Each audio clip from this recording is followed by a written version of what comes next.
नमस्कार। आज हम कक्षा 7 में प्राणियों में पोषण पार्ट 2 के अंतर्गत पढ़ेंगे मानव में पाचन। मानव में पाचन क्रिया एक मुख्य क्रिया है जिसमें भोजन को ग्रहण करने से लेके निष्कासन तक की सारी प्रक्रिया आती है।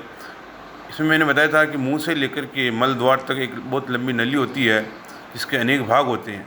मुख के द्वारा भोजन ग्रहण किया जाता है और मल द्वार के द्वारा बिना पचा भोजन वापस बाहर निकाला जाता है। इस दौरान अनेक प्रकार की क्रियाएं शरीर में होती है। इसके प्रमुख भाग देखें।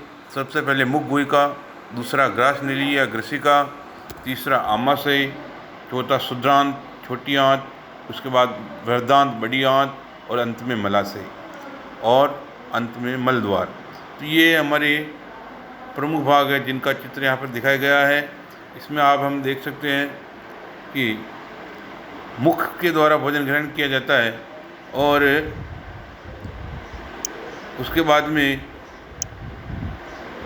भोजन, ये मुख है, यहाँ से मुख का भाग है। उसके बाद ये भोजन इस नली में नीचे आता है। ये जो नली दिखाई गई है ये ग्रसिका कहलाती है। मुख में भी 3 भाग होते हैं।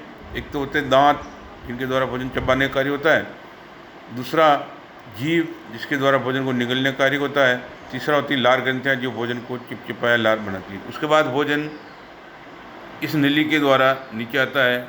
ये जो होता है इसके ये वाला ये भाग आमाशय कहलाता है। आमाशय में भोजन जाता है, आमाशय में भोजन ठहरता है। यहाँ पर अनेक प्रकार के रस आकर के मिलते हैं, पाचक रस मिलते हैं और भोजन का पाचन शुरू हो जाता है। उसके बाद में ये आता है छोटी आंत में आता है। छोटी आंत में भोजन का अवशोषण शुरू हो जाता है, पाचन भी होता है, अनेक प्रकार की पोषक तत्वों का पाचन होता है। और जो पचा हुआ भोजन है वो जब रक्त में मिलता है उसको अवशोषण कहते हैं। और अवशोषित भोजन रक्त के द्वारा पूरे शरीर के प्रत्येक भाग में जाता है, प्रत्येक कोशिका तक जाता है और कोशिका के अंदर ऊर्जा मिलने का कार्य होता है। उसके बाद में भोजन जाता है बड़ी आंत में। ये बड़ी आंत जो दिखाई गई है पूरी की पूरी जो होती है बहुत लंबी होती है। ये लंबी में भोजन, यहाँ पर पानी का अवशोषण होता है, फिर जाता मलाशय में और मलाशय के द्वारा मल द्वार के द्वारा बिना पचे भोजन बाहर निकल जाता है। तो ये पूरा मैंने आपको इसका चित्र बनाया है। इसका अगर हम वर्णन करें, सबसे पहले हम बात करते हैं मुख और मुख गुहिका की बात करते हैं। मुख और मुख गुहिका का मैंने बताया था। सबसे पहले यहाँ दांत होते हैं।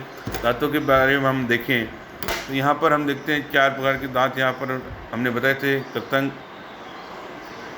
कृतंग दांत, रदनक दांत, अग्रचवर्णक और चवर्णक। कृतंग दांत जो होते हैं 1, 2, 3, 4, ये 4 प्रकार के दांत होते हैं जो सामने होते हैं। इनके दोनों ओर ये एक एक रदनक होता है। तो 4 ये हो गए, 5, 6। उसके बाद में अग्रचवर्णक ये होते हैं, 2 इधर होते हैं, 2 इधर होते हैं। ये छोटी डाढ़ी कहलाती है। और बड़ी डाढ़ी जिन्हें चवर्णक कहते हैं, ये 3 इधर होती है और 3 ही इधर होती है। तो इस प्रकार से कुल दांतों की संख्या 3, 2, 5 और 1 रदनक 6 और कृतंग 4, 2, 8 और 8 इधर होते हैं 16।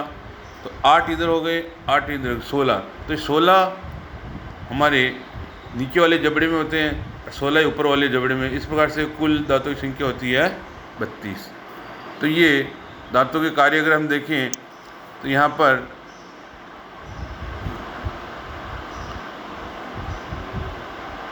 अलग अलग कार्य होते हैं। जैसे कृतंग दांत है तो इनका काम होता है भोजन को काटना। उसके बाद में रदनक दांत होते हैं, ये भोजन को चीरने फाड़ने का कार्य करते हैं। इन कृतंग दांतों का उपयोग रदनक दांतों का उपयोग मांसाहारी में ज़्यादा होता है। अगर चवर्णक जो डाढ़ी कहलाती है भोजन को पीसने का कार्य करती है। तो ये हुआ दांतों के प्रकार जिसमें कृतंग चीरने फाड़ने वाले, चबाने वाले, इनके कार्य लिखने हैं और ये इसको हमने भरना है। इसके अलावा मैंने बताया था दूध के दांत जो हमारे बचपन में होते हैं, इनका ज़्यादा उपयोग नहीं होता है, लेकिन दूध पीते समय ये काम ज़्यादा इनका उपयोग नहीं होता है। बाद में ये टूट जाते हैं। इनके बाद में इनके ऊपर स्थायी दांत आते हैं और स्थायी दांत हमेशा रहते हैं। इनकी संख्या 32 होती है। अब आता है दंतक्षय। दंतक्षय यानी मिठाइयाँ हम बहुत सी बार खाते हैं और रात को खाने के बाद सो जाते हैं तो जो अन्न कण होते हैं या जो भोजन के कण होते हैं दांतों पर रह जाते हैं, वो रात भर में सड़ते हैं और उनमें अम्ल पैदा हो जाता है। अम्ल क्या करता है कि दांतों में छेद कर देता है, दांतों को खराब कर देता है। इसे अपन दंत क्षय कहते हैं। दंत क्षय होने से दांतों में दर्द होता है, फिर दांतों में दर्द में दांतों को तुड़वाना पड़ता है। तो ये दंत क्षय बहुत बीमारी है जो दांतों की बीमारी कहलाती है। इसके बाद में हमारे दूसरा भाग होता है जीभ। जीभ ऐसी होती है जो मुख के अंदर बोलने के लिए तो सहायक है ही, इसके अलावा इसका भोजन के अंदर भी बहुत उपयोग है। यह भोजन में निगलने के लिए सहायक करती है। इसके अलावा तीसरा कार्य इसका स्वाद का ज्ञान कराना। इस पर स्वाद कलिकाएँ होती है, ये अलग अलग स्वाद कलिकाएँ यहाँ पर होती है, जो इन स्वाद कलिकाएँ अलग अलग, जैसे ये पर मीठा है, कड़वा है, कसेला, ये सारा स्वाद हमारे को इन कसेलों के द्वारा, इन स्वाद कलिकाओं के द्वारा हमारे को ज्ञान होता है। अब आता है तीसरा जो बताया था मैंने, लार ग्रंथियाँ। लार ग्रंथियों में जो लार होती है ये मुंह में लार पैदा करती है, जिससे मुंह गीला रहता है, सूखता नहीं है, चिपचिपा रहता है।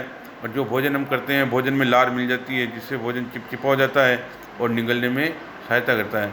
यहाँ पर बताया गया है कि भोजन के अंदर जो लार होती है, लार में भी पाचक रस होते हैं, तो लार मिलते ही भोजन का पाचन शुरू हो जाता है। तो यहाँ पर ये जो प्रयोग बताया गया है, इस प्रयोग के द्वारा भोजन में जो लार मिलती है उसका प्रयोग है। तो कुछ भोजन से लेंगे जिसमें लार नहीं मिली है, और कुछ भोजन से लेंगे जिसको चबाया गया मुंह में और उसमें लार मिली हुई है।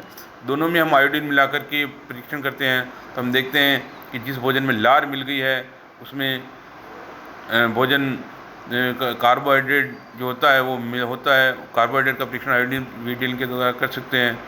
तो ये 3 प्रकार के हमने पढ़े हैं, लार ग्रंथियाँ, जीभ और दांत। इसके बाद में आता है भोजन का आगे का पाचन कैसे होता है। तो भोजन यहाँ से हम देखते हैं, ये भोजन चबने के बाद में ये ग्रसिका के अंदर जाता है और ये सीधा जाता है, ये आमाशय बता रखा है। आमाशय में भोजन जाएगा, तो आमाशय जो है तो हमारी थैली कहलाती है। थैली जो लंबी चौड़ी थैली होती है आमाशय, इसमें भोजन पड़ा रहता है, ये हमारा पेट भी कहलाता है। जब भोजन इसमें चल जाता है तो आमाशय, इसकी आकृति जो थोड़ा सा यू आकृति का होता है, थैलीनुमा संरचना होता है, इसमें थोड़ा भाग होता है भोजननली का। इसमें जब भोजन जाता है इसमें कुछ भोजन आते ही अम्ल आते हैं। अम्ल आकर के भोजन को खट्टा कर देते हैं, इससे भोजन का पाचन शुरू हो जाता है। इसमें प्रोटीन का पाचन होता है। इसमें आमाशय के अंदर जठर रस आता है, जिससे भोजन का पाचन होता है। भोजन नली से आता है, तो मुंह से लेकर के आमाशय तक जो लंबी भोजन नली होती है, इसी के द्वारा भोजन आता है। इस नली में भोजन ऊपर से नीचे आ सकता है लेकिन बाहर नहीं जा सकता है, इसी व्यवस्था इसके अंदर होती है। तो बहुत सी बार क्या होता है कि कभी कभी हम जल्दी भोजन करते हैं और हमारे को भोजन में खांसी आ जाती है या अटक जाता है, तो बहुत सी बार क्या होता है उल्टी हो जाती है या भोजन बाहर निकल जाता है। तो ये सब व्यवस्था भोजन नली के अंदर होती है कि भोजन को बाहर नहीं जाने दें। आमाशय का आंतरिक स्तर होता है, श्लेष्मल होता है, जिसमें हाइड्रोक्लोरिक अम्ल बनता है, और जिससे क्या होता है अम्ल इसलिए मिलता है कि उसके जीवाणु नष्ट हो जाते हैं और भोजन का पाचन शुरू होता है। जठरस ये इसमें आता है और भोजन का पाचन, यहाँ से भोजन पचने के बाद में एक क्षुदांत या छोटे हाथ में जाता है। इसको हम अगली कक्षा में या अगले टॉपिक में इसको पढ़ेंगे।